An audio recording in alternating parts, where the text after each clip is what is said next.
Haji lepas pesan.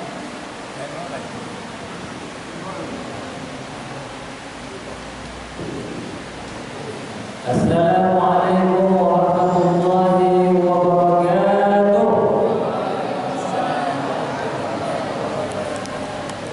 Ada apa?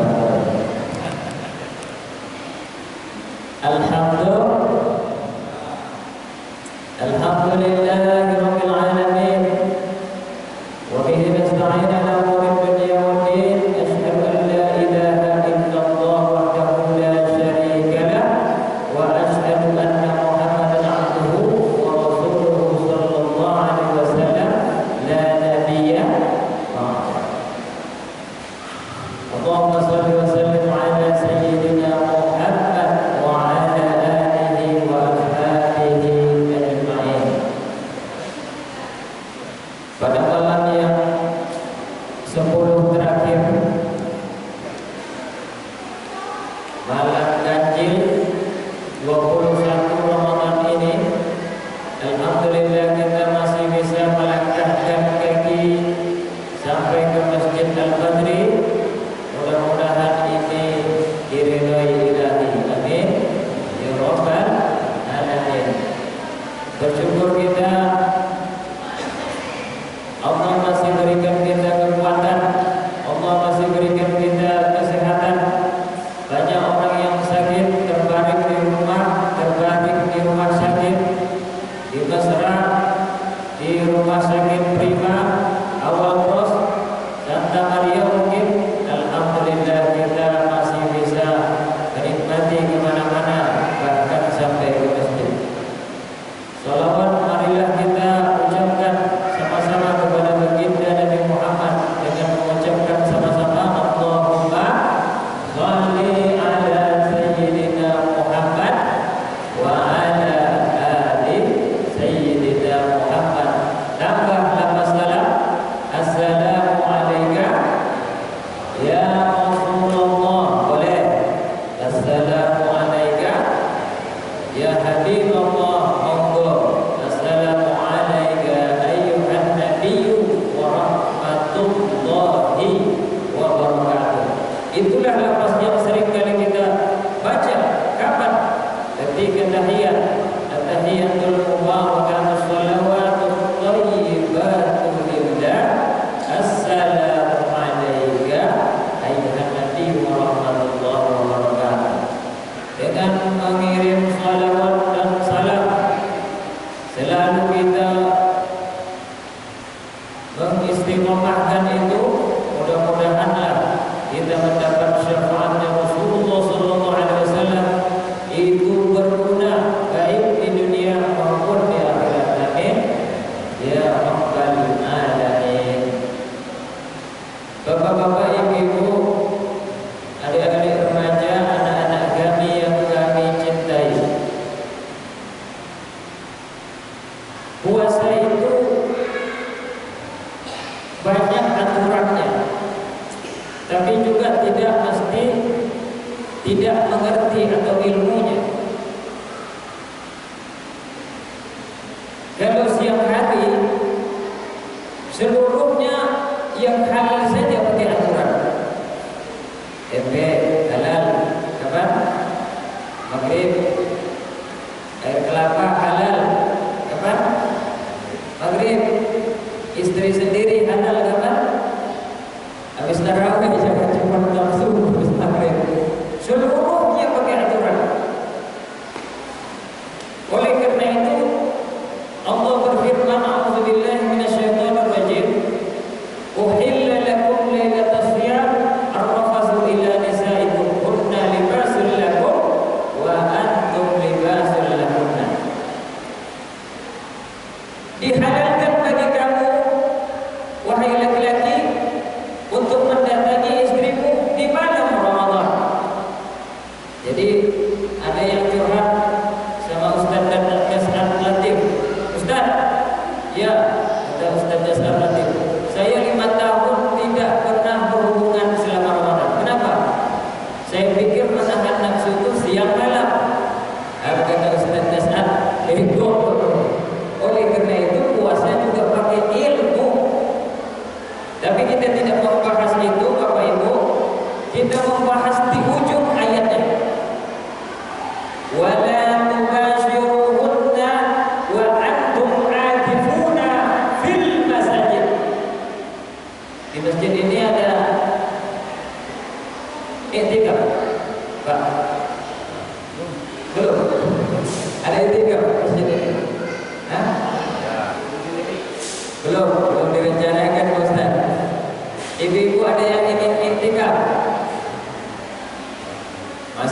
bingung kayak Depok kan. Belum ada rencana Pak Ustaz. Tapi kalau mau beli baju lebaran untuk anak mungkin ada rencana. Kita akan bicara tentang i'tikaf. Apa itu i'tikaf? I'tikaf adalah menurut mazhab Syafi'i al-labsu fil masjid min syakhsin makhsusin biniyatin. I'tikaf itu kita tahu adalah berdiam diri di mana? Di masjid. Setiap orang dan dia itu khusus atau mengkhususkan diri disertakan dengan niat. Artinya kalau segala sesuatu kullu amal, setiap perbuatan ada niatnya. I'tikaf ada niatnya. Apa niat i'tikaf? Sengaja aku i'tikaf kalau dia misalnya 10 hari karena Allah Ta'ala. Kapan mulai i'tikaf? Boleh besok subuh, karena Rasulullah SAW pernah memulai i'tikafnya. Dia sholat subuh dulu, setelah itu baru dia keluar untuk i'tikaf. Sekarang kita bicara i'tikaf itu di masjid tadi Pak Ustaz. Ya, masjid yang kayak mana? Apa kalau di musola nggak boleh i'tikaf?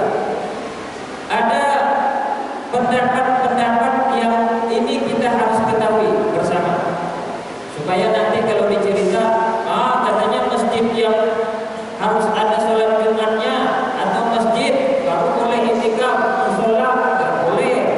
Enggak mesti begitu. Menurut mazhab Maliki dan Syafi'i itu boleh i'tikaf dimanapun ada tempat sholat. Musola boleh, surau boleh, langgar boleh. Ini menurut dua mazhab. Ingat, dua mazhab. Mazhabnya Imam Malik atau Maliki dan mazhabnya Imam Syafi'i. Sedangkan menurut mazhab Imam Hanafi dan Imam Hambali beda. Harus i'tikaf itu mau bapak, mau ibu, mau anak-anak muda itu harus i'tikaf di masjid yang kayak ini. Ada khutbah Jumatnya, ya. Kalau dinamakan itu masjid jami' namanya kalau istilahnya orang Arab. Karena kalau kita sama orang Arab beda. Kalau di Arab semua tempat sholat, mau musola, mau surau, mau langgar itu namanya masjid. Bahkan lapangan sekalipun dikategorikan masjid. Kalau di Indonesia beda. Kalau musola baru nggak ada khutbah Jumat. Kalau masjid baru ada khutbah Jumatnya. Ini dua mazhab yang memegang. Jadi jangan misalnya bersikeras, tidak boleh di musola misalnya, musola apa namanya? Al-Mukhlisin tidak boleh i'tikaf. Itu kalau dia mengikut mazhab Imam Hanafi dan Imam Hambali. Tapi rupanya kan ada 4 imam, bahkan ada pendapat ulama banyak. Jadi 2 mazhab boleh di surau, 2 mazhab mesti di masjid. Ada lagi pendapat jumhur ulama yang berkumpul. Apa katanya? Memang i'tikaf itu harus di masjid yang ada khutbahnya, kecuali bagi wanita atau ibu-ibu. Ibu-ibu bahkan boleh dia beriktikaf, dia niat iktikaf 10 hari Ramadan itu di rumahnya sendiri. Kalau di rumahnya itu ada musola kecilnya. Mana tahu di antara kita rumah kita besar, ya kan? Ada musola kecilnya. Contoh rumah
i'tikaf. Keluar dari masjid dengan sengaja membatalkan i'tikaf. Kecuali, dengar nih, dengar supaya kita nanti di masyarakat gak bimbang atau bingung. Kecuali pertama, menjenguk orang sakit boleh, ya. Jadi ibu bapak nanti kalau cerita sama siapa aja dimanapun, kok keluar menjenguk orang sakit boleh, asalkan tidak banyak bercerita waktu menjenguk itu. Misalnya ada adiknya sakit, datang dia, udah kena apa ini penyakit lambung, itu mungkin didoakannya, dah pergilah, jangan pernah apa tadi gitu, sampai puluh 2 jam bercerita di situ, ini udah batal langsung, ya. Yang kedua, kalau ada orang meninggal, apalagi sekarang musim meninggal. Saya dicari ini tadi anaknya Pak Mendiang Buan, abangnya Pak Rustam atau Pak Bandung, itu meninggal, Pak Rosli meninggal. Lalu kami solatkan di Masjid Solihin, lalu kami kuburkan makamnya di belakang dan menunjukkan di Masjid Solihin. Itu kalau ada orang i'tikaf misalnya, datang dia menengok, datang dia baru dibayar, datang dia misalnya sampai ke kuburan, boleh. Dan tak boleh banyak cerita lagi. Siap itu mungkin apa kabar, misalnya sedih, nangis sedikit, boleh. Jangan bilang ulang-ulang nangis waktu ada meninggal, kemudian keluar dari masjid kena i'tikaf, batal, tidak ada. Tapi nangisnya tidak berlebih. Ziarah boleh, takziah boleh. Yang ketiga, kalau dia punya sakit mah, boleh Pak Ustaz pergi ke Agung Pharma, boleh, ke klinik boleh. Seputar ini yang penting-penting boleh. Tapi kalau misalnya asyik bolak-balik beli pulsa, asyik bolak-balik beli paket, ini tolong makanya kalau sudah niat i'tikaf tu, bilang sama istri, bilang sama suami, bilang sama anak, ibu mau i'tikaf misalnya, taruhlah 3 hari, tolong jangan sering-sering ditelepon. Karena gunanya i'tikaf itu tujuannya adalah pertama untuk melatih diri kita supaya dekat kepada Allah. Yang kedua, supaya konsentrasi beribadah. Yang ketiga, memperbanyak doa, mana tahu mendapatkan Lailatul Qadar. Makanya tata cara i'tikaf itu pertama niat, kedua Islam, ketiga balik, keempat berakal, ketiga tidak junub ataupun tidak haid untuk perempuan, tidak nifas untuk perempuan, tidak mendatangi istri, dan memperbanyak zikir, sholat, ibadah. Mendengar ceramah gini boleh Pak Ustaz? Boleh. Misalnya kan tiap malam ada tausiah, boleh. Dan sangat dimakruhkan. Ini dengar lagi. Hukumnya makruh. Walaupun ini untuk pendekatan diri kepada Allah, dimakruhkan bagi seorang i'tikaf, mu'takif namanya, untuk diam saja. Jadi misalnya ada yang berpikiran, diam saja saya. Orang ajak ngomong, diam. Pak, kabar khusus Pak, diam. Ibu lagu kok, diam. Ini hukumnya bahkan dibilang tidak boleh juga, atau jatuh kepada makruh. Apa dalilnya Pak Ustaz? Suatu ketika Nabi Muhammad pernah berkhutbah. Lalu ketika beliau berkhutbah, nampaklah seorang yang berdiri. Orang itu berdiri di tengah hari panas. Rupanya dia berniat tidak berbicara sama orang lain, tidak mau duduk, berdiri saja terus. Bahkan dia sedang berpuasa. Ini niatnya. Dipikirnya dengan diam aja itu bisa dekat kepada Allah. Tidak begitu. Itu menghilangkan hak minan. Jadi tetap aja ngobrol. Jadi kalau capek, pertemuan, politik, antara capek, ngobrol sama kawan i'tikaf. Dan tidak perlu banyak-banyak, ya kan? Yang penting-penting aja. Aku bikin buku, aku bikin sahur, konek badan, pijit sedikit boleh. Itu tidak dilarang. Yang Yang tidak boleh tadi tidak berbicara sama sekali. Apalagi yang ditengok tadi itu seorang yang berdiri, dia tidak duduk, dia tidak bicara, tapi dia puasa. Lalu apa kata Nabi? Muru wal yatakalam wal yastaqilla wal yaqul wal yutimma shalah. Suruh orang itu untuk bicara, suruh orang itu untuk pergi ke tempat yang ada naungannya, tidak kena panas matahari. Kemudian suruh wal yaqul, suruh dia duduk. Wal yutimma shalah, suruh juga dia menyempurnakan puasanya sampai berbuka. Makanya kalau pesan saya sambil menurut waktu, anak-anak ibu, bapak ibu yang baru nikah tahun ini umurnya masih 30, 25, itu jangan iktikaf dulu. Kata wala tubashiruhunna wa antum aatifuna. Jangan dekati istri suami padahal dia sudah iktikaf. Ustaz, masa iya Ustaz orang baru nikah tidak boleh iktikaf? Bukan tidak boleh. Nanti pikirannya sahabatnya beda-beda. Dipayah nih, dia sudah iktikaf 10 hari. Ustaz, saya baru nikah juga. Berapa umur bapak? 50. Istri bapak? 49. Bolehlah iktikaf. Kalau lihat tua-tua tidak apa-apa. Walaupun baru nikah tahun ini bulan Januari kemarin. Tapi kalau umur 30, 25, saya sarankan kalaupun mau iktikaf, ambillah iktikaf yang sederhana.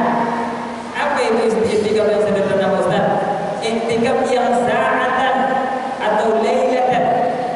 Karena pernah Umar bin Khattab mengatakan dan dia bernazar, wahai Rasulullah, saya bernazar iktikaf satu malam.